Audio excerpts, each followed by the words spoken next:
It's a great pleasure to be back here. I think the last trip here was where I came out to Te Atarangi and had a chance to meet Katerina Mataira, and I'm very sorry not to be able to meet her on this trip.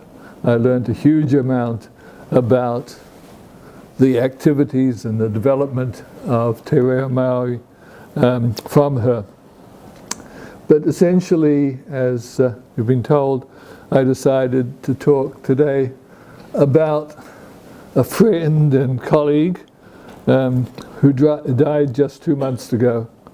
There's I don't know, each community has its own customs. The Jewish custom is to have a session where you talk about people who died 30 days after they died. Well, this is 2 lots of 30 days, and so it counts. The death of Joshua Fishman marks the loss of one of the most distinguished and productive sociolinguists and language activists that we've ever known.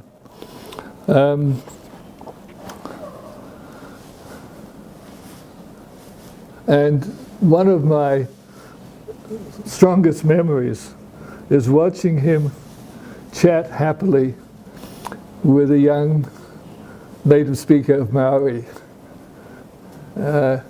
He was proud, and I'll talk about that, of the fact that he kept up his language, and he was very excited to come here and discover people speaking in their own heritage language, even though it had been in much trouble.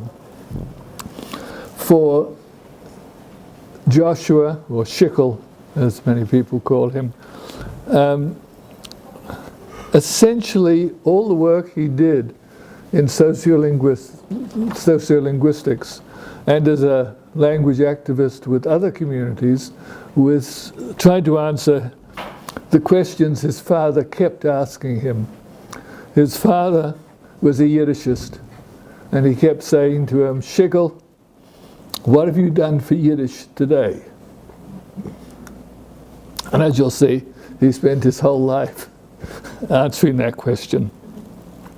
He was born in Philadelphia, July 18, 1926, in a community where there were still many people speaking Yiddish, although not only. The young Fishman grew up, went to school, and continued to study Yiddish as well as in public schools. And one of his closest friends was Uriel Weinreich, a brilliant linguist who unfortunately died at the age of 40.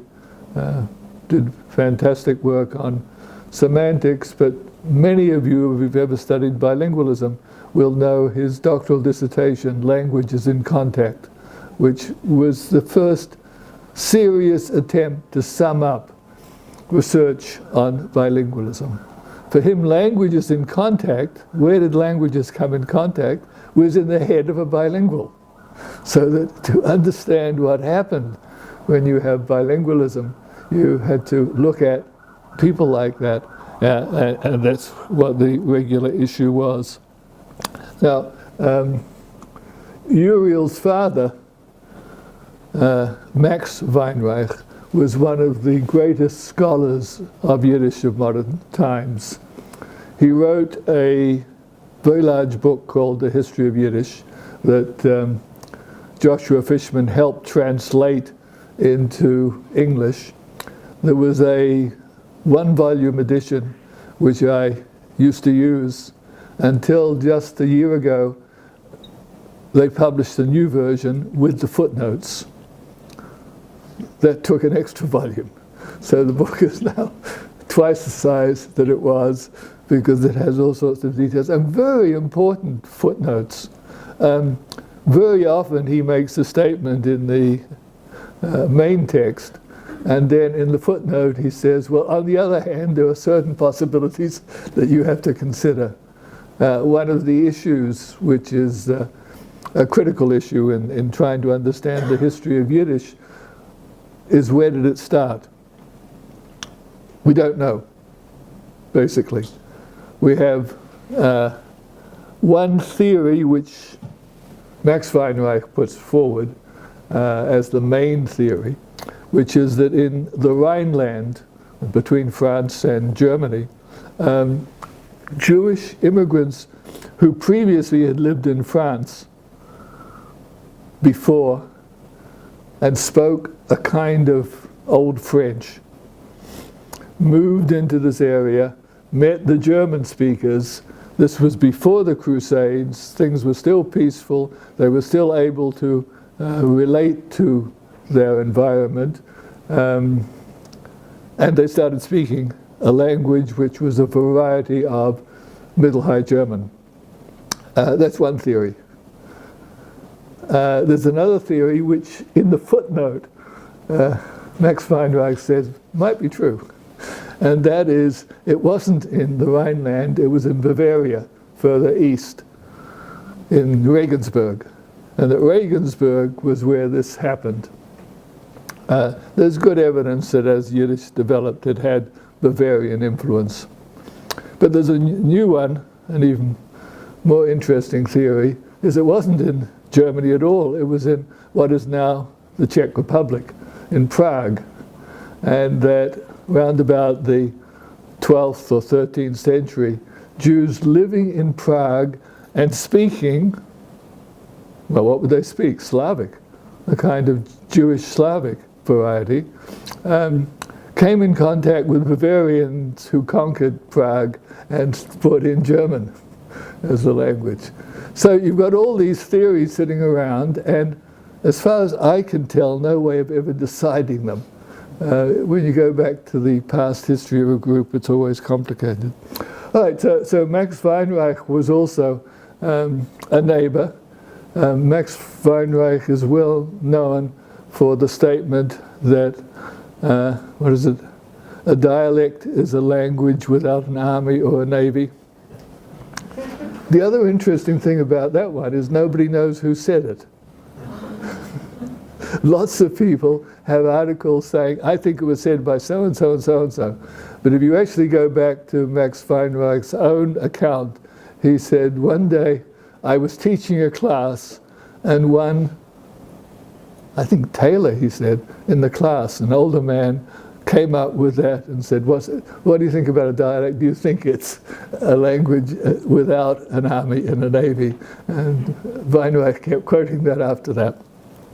Right, so that was Max, the scholar, from whom Fishman learned obviously a great deal, and he also worked closely with Uriel, although the two of them could never quite get together on anything.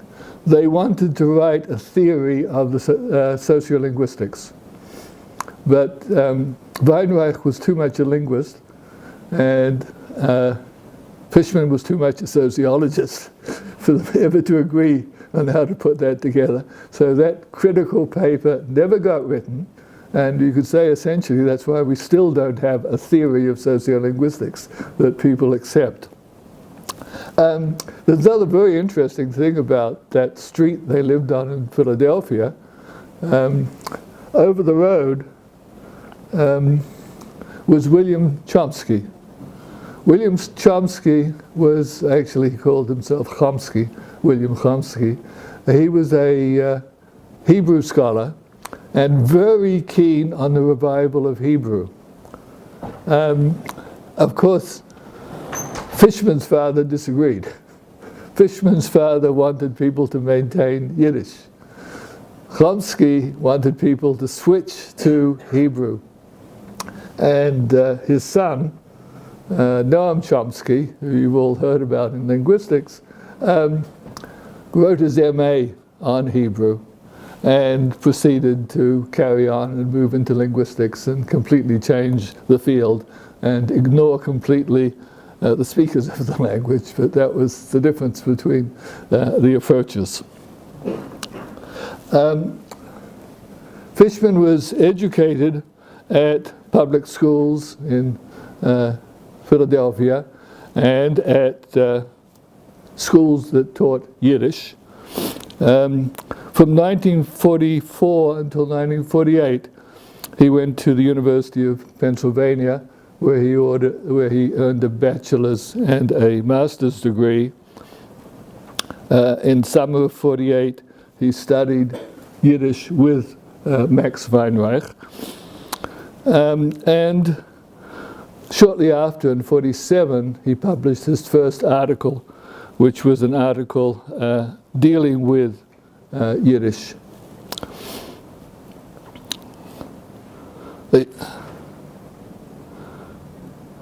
In 1951, he married. This is not 1951, this is much later, of course. He married Gela Fishman.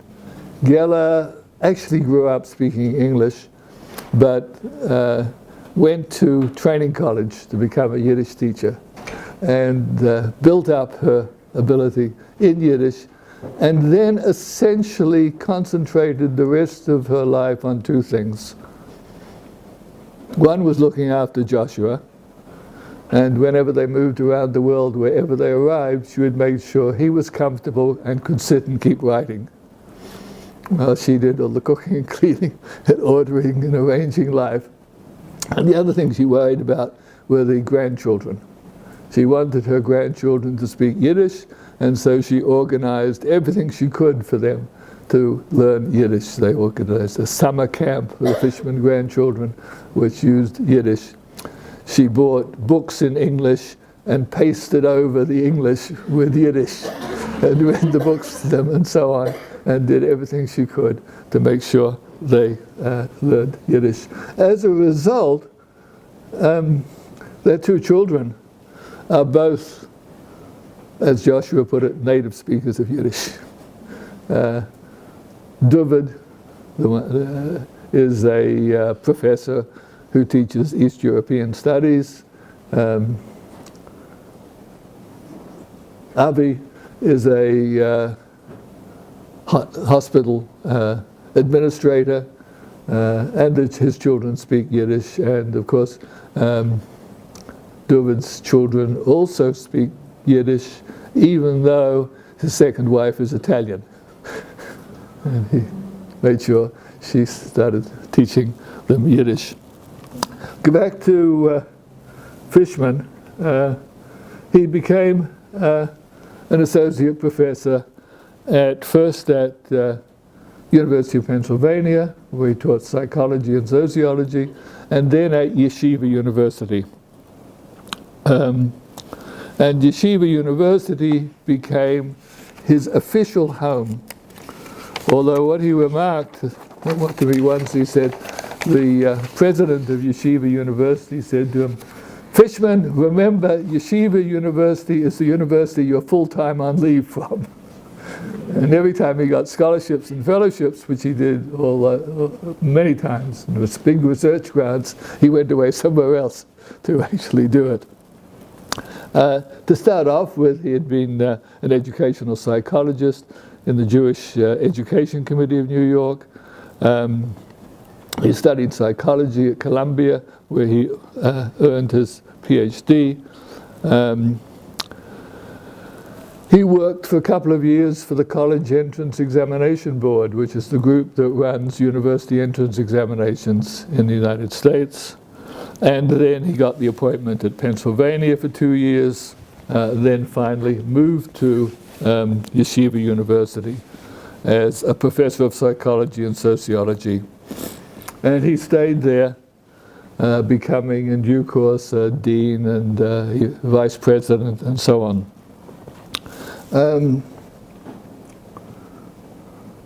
In his early writings, you can see the kinds of things that he did, and I'll just speak very quickly about them. The 1957 article was him being an educational psychologist writing about testing research activities for the College Entrance Examination Board. Nothing to do with Yiddish. And the 1960 article was him as a psychologist thinking about Worf's theory, those of you who've studied linguistics will know that Worf had the idea that your language controls the way you see things and think about them. And that if you, for example, if you speak a language that doesn't have a present tense and a past tense, you can't talk about physics. The example he gave was Hopi. He was probably wrong, but it was a very good idea to try and work on, and that was one of the things that Fishman took seriously. And then, by 1964, his solid interest in the critical area of language maintenance, language shift, as fields of inquiry started to develop.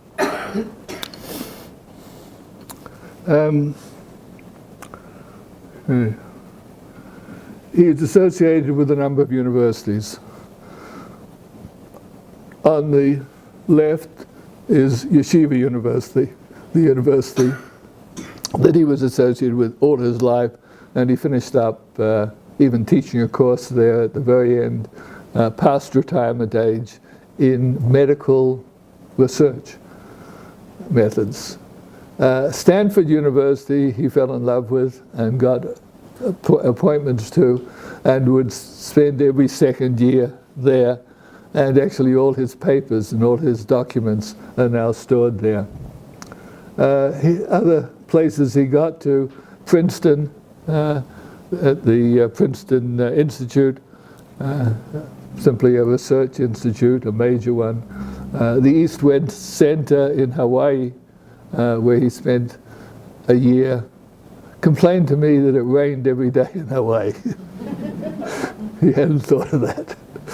But it was a good year of work, too. And then, in an extremely important event, in 1964, he was invited to Indiana University for the summer. Now, there was a linguistic institute that summer at Indiana University, run by Charles Ferguson, who was the founder of the Center for Applied Linguistics. And the topic of the seminar that Fishman was in was sociolinguistics. That was where all the big names in sociolinguistics spent a summer trying to say what their field was. That's where William Gumpitz came up with all his work. That's where William Labov came up with his work. That's where Alan Grimshaw did his work. That's where Roger Shai wasn't there, but he was in another seminar.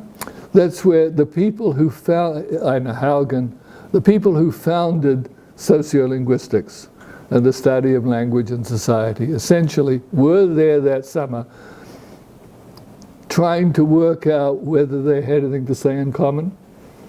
And they were happy to be together, but they really couldn't agree on anything. Every one of them had their own theory, their own field. And after the summer, they continued to work on their own field and their own theory. So those of us who follow them keep wondering, well, why couldn't they agree? Each of them saw a different part of the elephant, was that it? Each of them saw a different part of language and society. Fishman was particularly interested in the sociological side. He wanted to know who uses what language and why. Why did people stop using Yiddish? Why did he want people to keep using Yiddish? Labov, on the other hand, wanted to understand why is language so different? Why do different people speak the same language with different accents and different pronunciations and so on? And what's the sociological influence on a grammar? Gumpitz worried about how did social groups work with language. How do you, what are the rules about talking to somebody? What language do you choose when you're talking to your mother? What language do you choose when you're talking to your grandmother? What language do you use when you're talking to a salesman? What language do you use when you're a teacher in school, and so on? So each of them were asking quite different questions about language and society, and they continued to do that, and their followers continued to do that. So when you go to a sociolinguistic symposium, you might get a chance in a few years. Stephen May says he's putting in a proposal to try and bring the sociolinguistic symposium here as a huge meeting. You'll come and discover lots of different people talking about different aspects of language and society. Now, about this time, Fishman got involved in a major study in the Jersey City barrio. Let me show that and I'll go back. Jersey City, over the river from New York, had a very strong Puerto Rican community. And Fishman and his colleagues spent 3 years studying that community and their choice of languages. Who speaks what, when, what's happening? Essentially, he discovered what he considered to be reasonably stable bilingualism. It was stable because the different languages were used differently. In the home, people spoke Spanish. At school, they spoke English. At work, they spoke English. In the church, they spoke Spanish. And so as long as the community divided up in that way, and this he reported particularly in this first book, Bilingualism in the Barrio, which came out in 1971 and is still worth reading. That's what they found. It's a fascinating book. It talks about the problem of doing the research. When they got out there, the community was in trouble, there were all sorts of problems, so they really couldn't start research yet. So what they did was rent an apartment, which had a telephone. They made the telephone available to any of the people in the neighborhood. They had a car. They used the car to take people to hospital if they needed to go. They sort of built themselves into the community. Then they proceeded to do their studies, and they did a good number of studies of that community. But he was still, of course, very interested in Yiddish. Was the language of writing, was the language of the Bible, was the language of synagogue services, was the language of prayer. It was essentially the literary language. But at that stage, we've taken the 19th century, people spoke Yiddish all day and every day, except to non-Jews. But they were living in reasonably close societies, and they also picked up the non-Jewish language, whatever it was, Russian, Ukrainian, and so on. And that intrigued him, because once again it was this pattern of stable bilingualism produced because there were different functions associated with each of the varieties.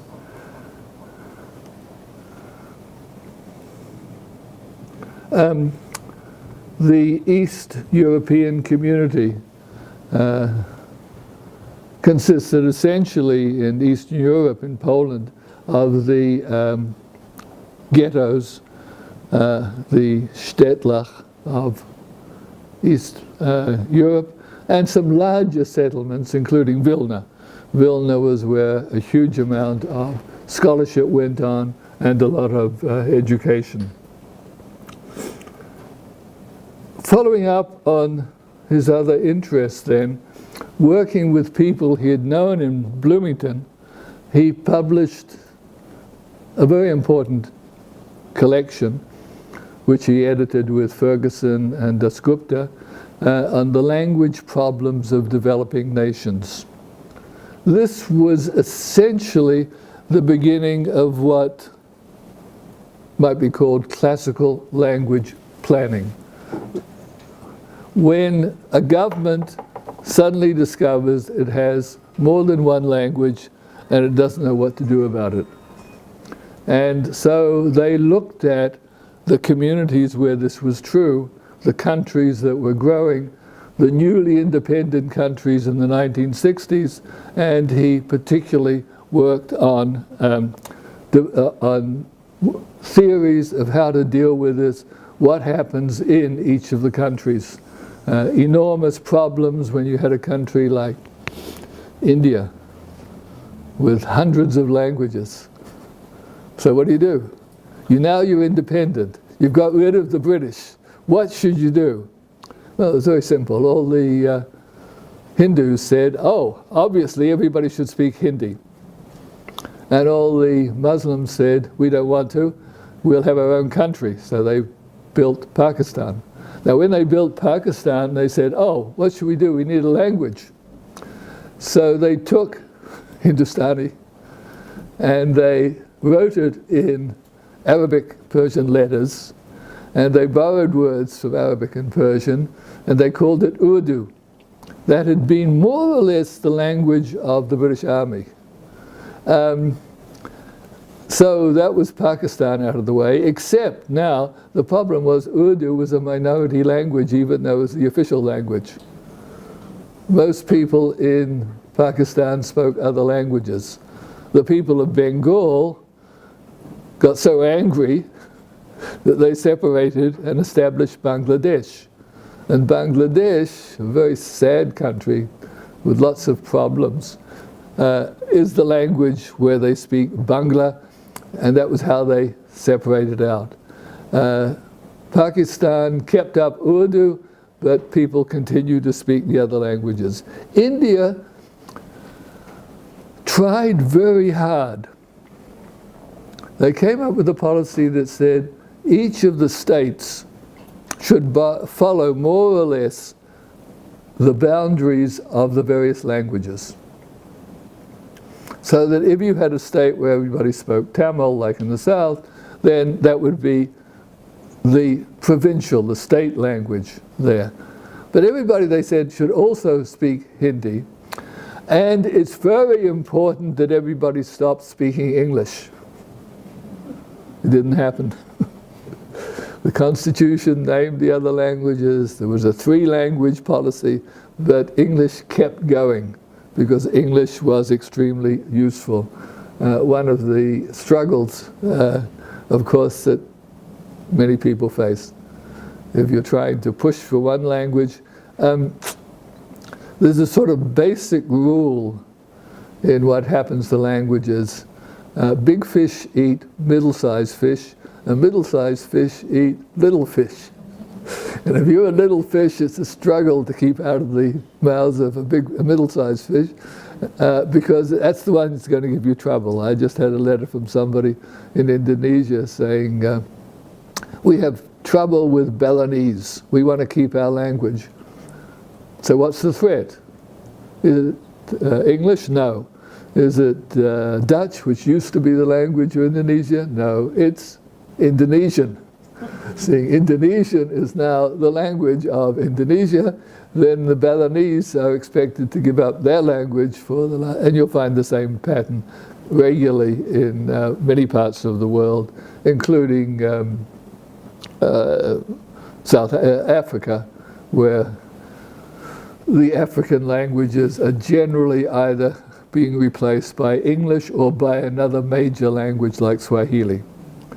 So this was the sort of thing that you'll find if you're really interested in this classical language policy, you'll find in this collection, Language Problems of Developing Nations. Around about this time, he wrote an introduction to sociolinguistics, a short book that was very popular for a long time. And he also published a collection of articles developing, dealing with advances in the sociology of language. One of Fishman's major contributions to the field was to edit collections and a journal, and to make it possible for people to publish their work and share with these ideas. He went on with another major study in 1966, which was the study of language loyalty in the United States. He had a team working with him, and they looked at all the languages spoken in the United States and asked what's going on. Who still speaks them? What newspapers do they have? What radio programs do they have? Where is it taught in school, and so on? And this study include some classic essays on the problem of language maintenance. And he published also about that time a collection of readings in the sociology of language of very important articles that are well worth reading. In about 1975, he got a grant to make a study of efforts at language revival, at language planning. And as part of that study, which he conducted sitting in Israel, he did a study of the spread of English. He asked, and this is one of the first people to look at what is going on with English. How is English moving into various societies? He looked at it in various parts of the world, including particularly in Israel, where English was starting to break in. Now remember, Israel was still quoted as the example of a country that successfully revived a language. It did. Hebrew became the dominant language. It now is the language that my grandchildren speak. It's the language you hear in the army. It's the language you hear in the football field. It's the language you hear on the radio. It's the language you hear in theater. It's the language you read in most newspapers. It's the language that you hear the kids speaking. But already English was starting to slip in strongly in all sorts of contexts. Essentially because English is the way you get a job with lots of things. My daughter still runs a software company, and she says if she hires an engineer, he should be a good programmer, but he should also be able to talk about his work with somebody in California. So that being a good programmer is not enough without also knowing some English. So he looked at essentially the way in which English was moving in as an additional language. He also published about that time a particularly important study on writing systems. There were lots of different cases of writing systems developed to deal with languages. Chinese had its own system, which it kept, even though it's ridiculously inefficient. They admit it, but they're not going to change it. In some cases, the Cherokee invented their own writing system. Most people were more or less content to accept the Latin system, which had developed, that we use for English, or the Cyrillic system used for Russian. India had several ways of writing, and this book deals with each of those, their history, their efficiency, the issues, what's involved in all of them.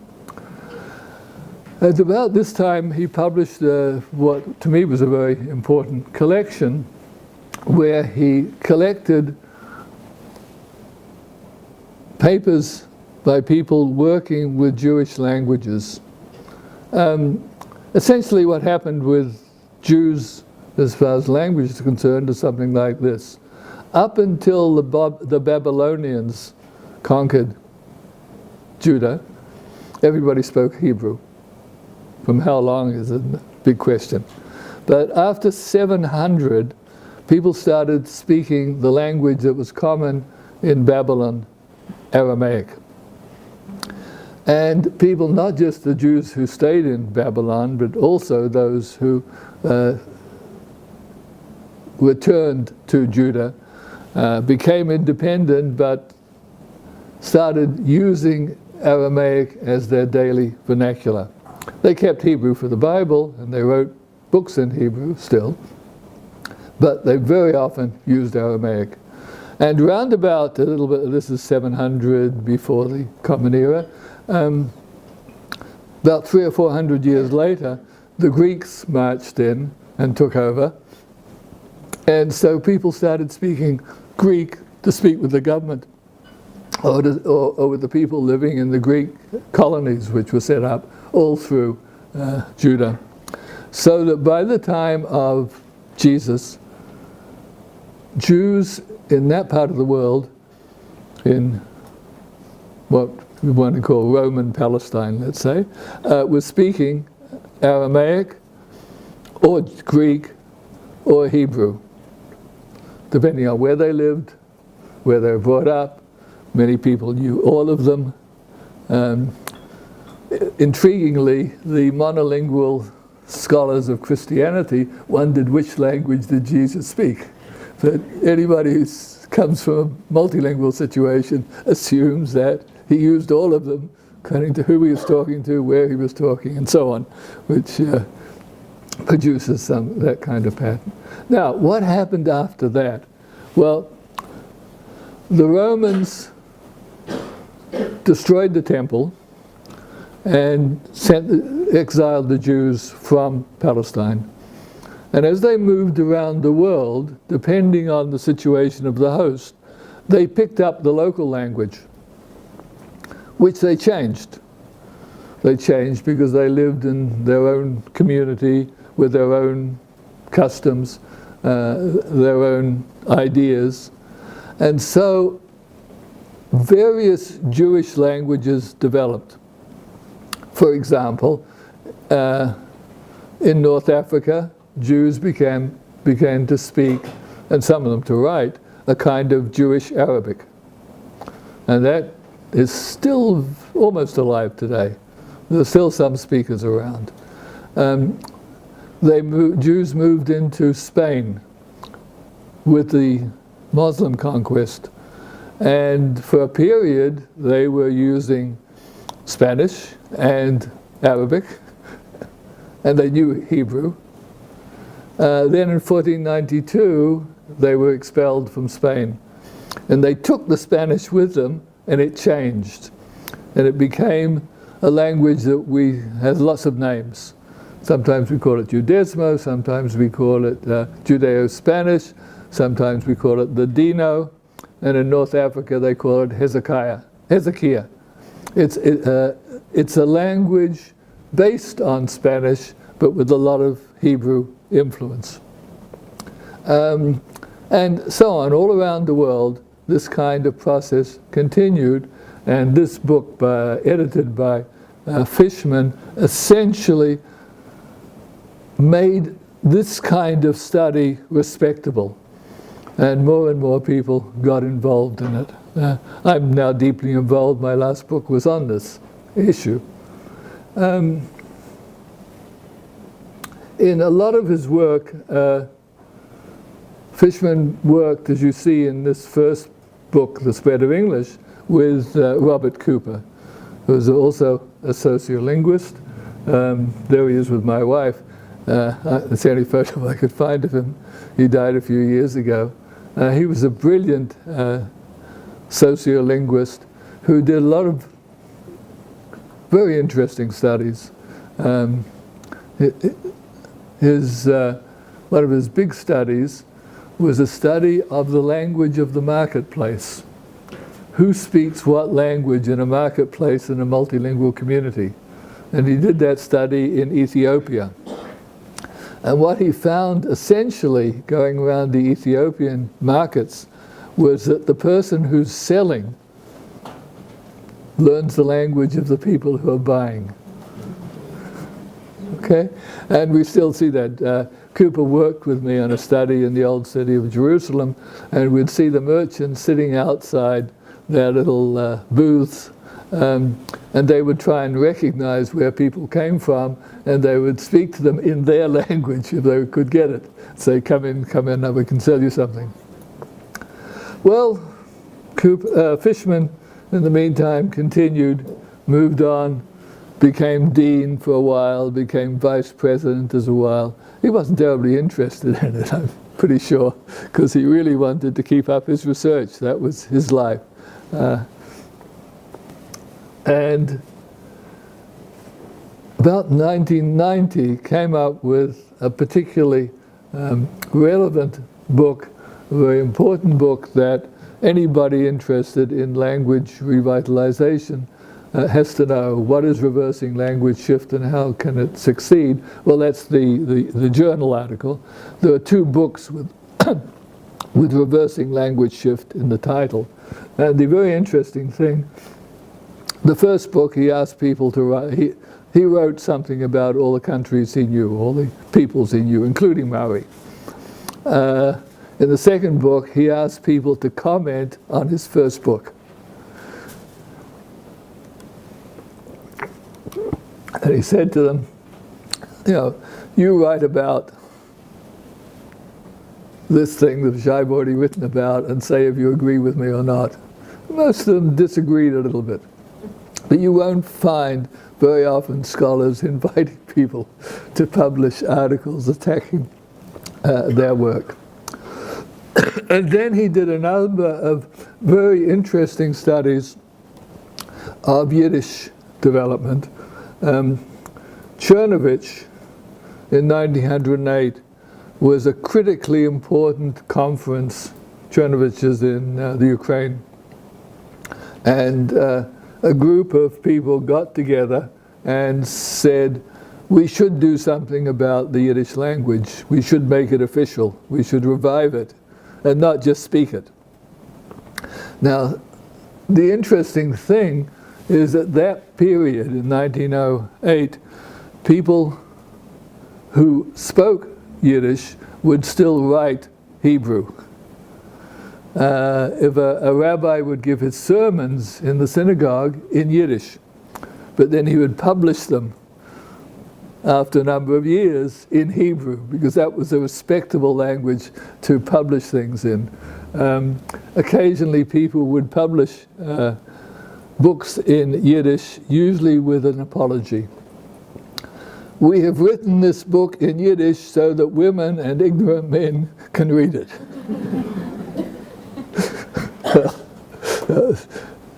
Turns out not really be the case, because in the 1920s, partly as a result of the Chernovich struggles and ideology, Yiddish became a very strong language among the Jewish community of Eastern Europe, Warsaw, Moscow, and also those people who had gone to New York. There was a very strong, large Jewish populations, very strong literature, theater, activity in the language, but there was one thing missing, and that was school teaching.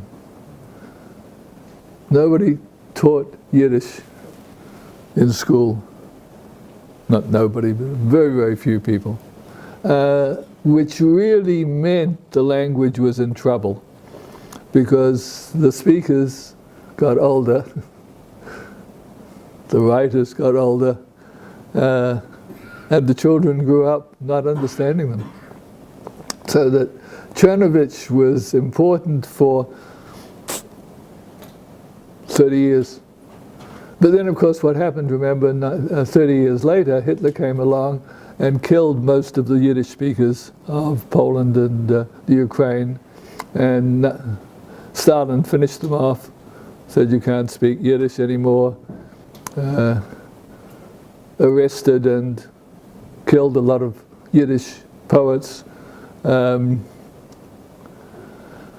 essentially the language disappeared from Russia. It disappeared from Warsaw. It disappeared even in New York, where everybody switched to English anyway.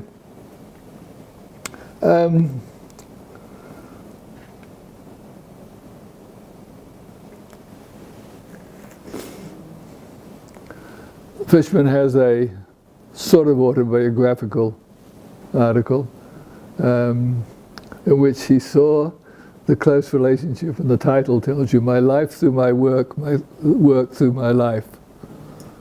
Right? The two things, his life as a speaker of Yiddish and his work as a scholar, were completely, closely associated. He continued to work. 1996, he edited a very important book about English, in which he said, what's going on with English now that there's no longer a British Empire? Answering those people who had said English was simply being distributed by the power of the British Council, the British government, and the American government. And most of the people who wrote articles for that study disagreed. They said English was being spread after the empire, when it was no longer a colonial language, as because it was useful. It was the most useful language to speak, to get a job, to read science, and so on. In 1997, he wrote a article about Uriel Weinreich. In 99, a particularly important article about sociolinguistics. In 2001, this is one of the Reversing Language Shifts books. Can Threatened Languages Be Saved? Probably that's the one you want to look at, because that's where other people argue with him and say, does that system work? The following year, he wrote a very important book on holy languages, sacred languages. What makes a language sacred?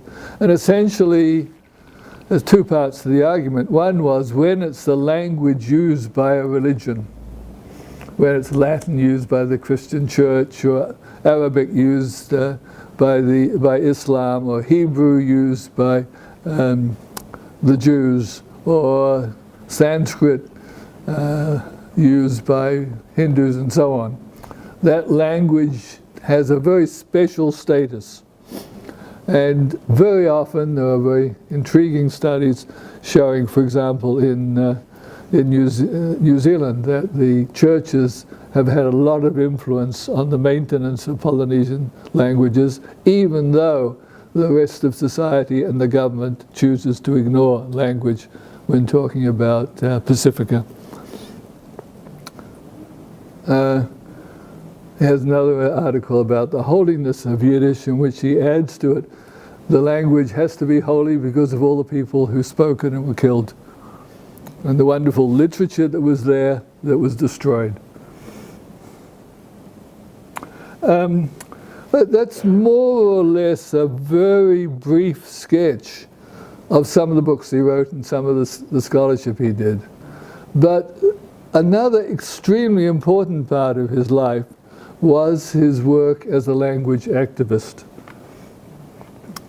The places that he worked, places where he was involved in activism, places where you'll find language activists who know the name of Fishman and talk about him. Catalonia, on the north coast of Spain, where the language is very solid. There was a strong medieval literature in it. Even though Franco banned it and tried to destroy it, it survived, and it's still a strong language used in schools and taught to Spanish-speaking immigrants who come there. It's like Spanish.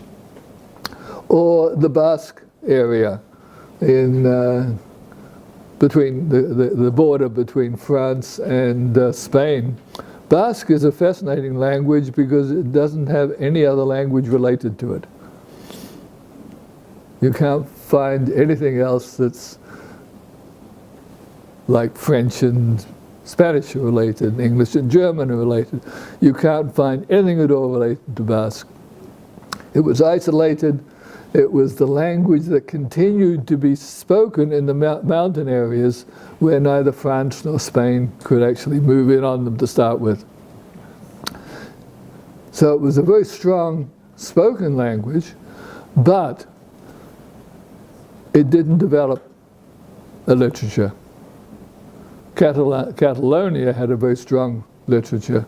I went to a meeting in the Basque Language Academy where they were talking about doing a study of the history of Basque.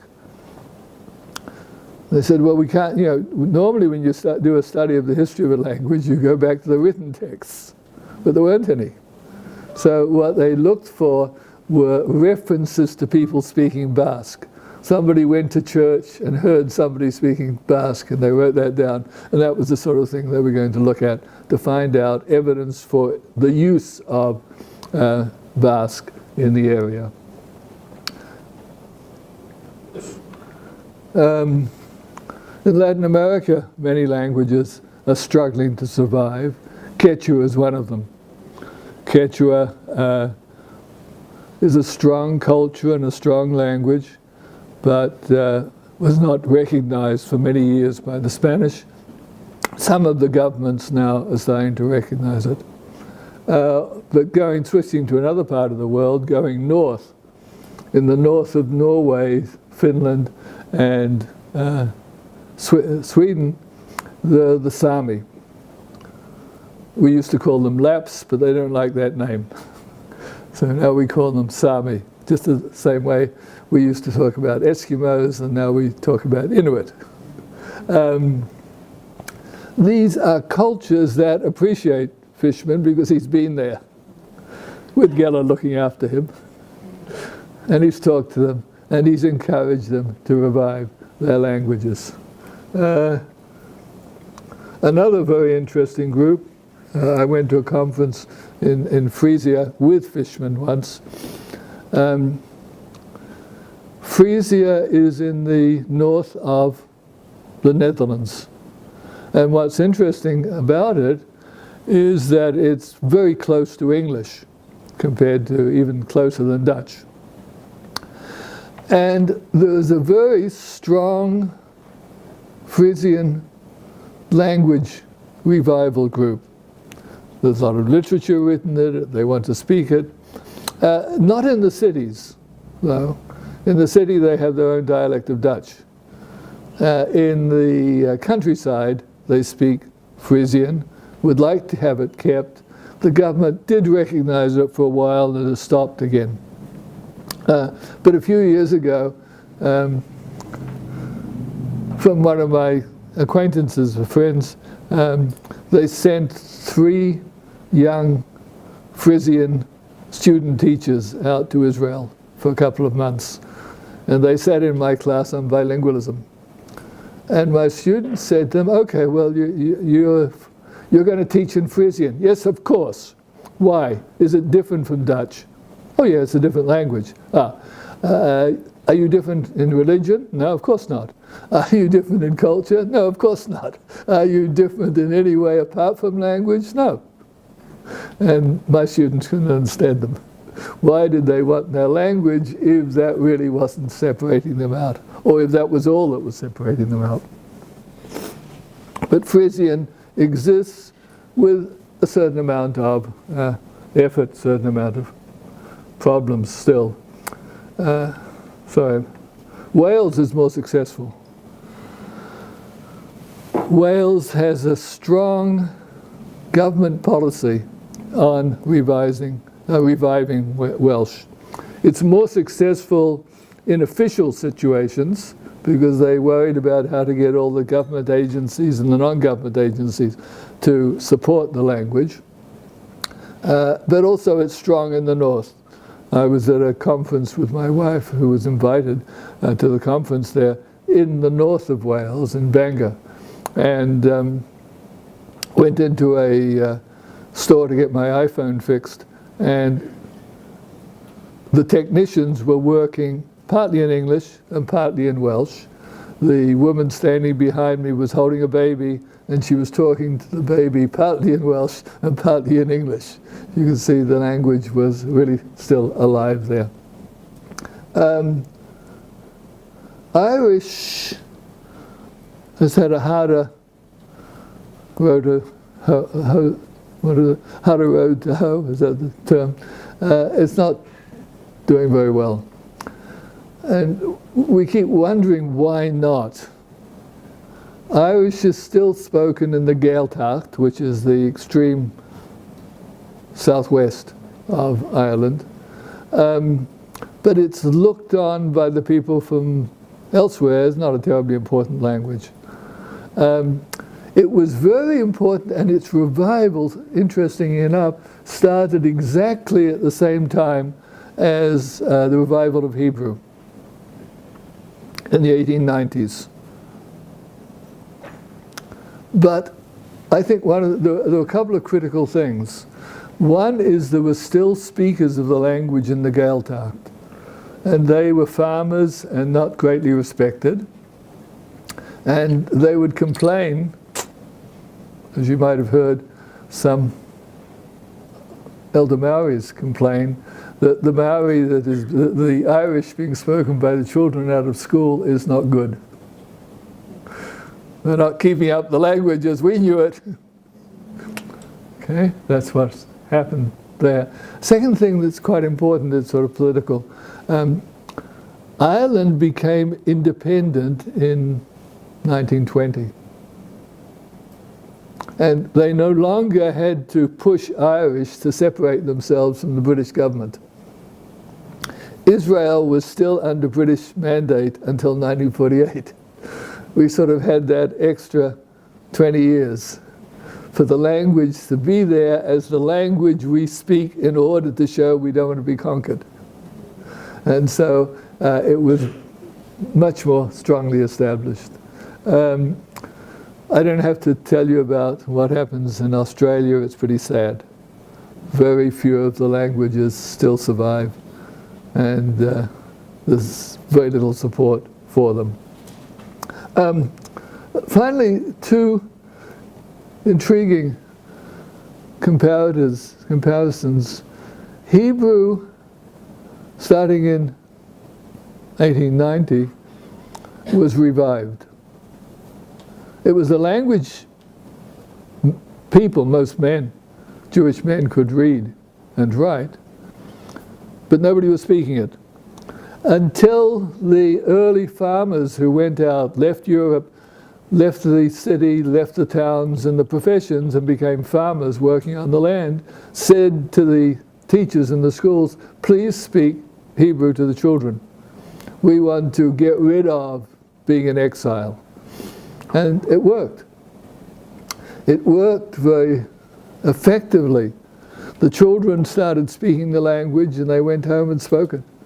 Their fathers could understand them because they could read and write Hebrew. Their mothers probably knew a lot of the words because Yiddish had a lot of Hebrew words in them, so they could understand them, although the sort of mythological account says the babies taught the mothers the language. Well, that was up to about 1923 or 24, when some of the parents who had started to speak the language started speaking it to their children.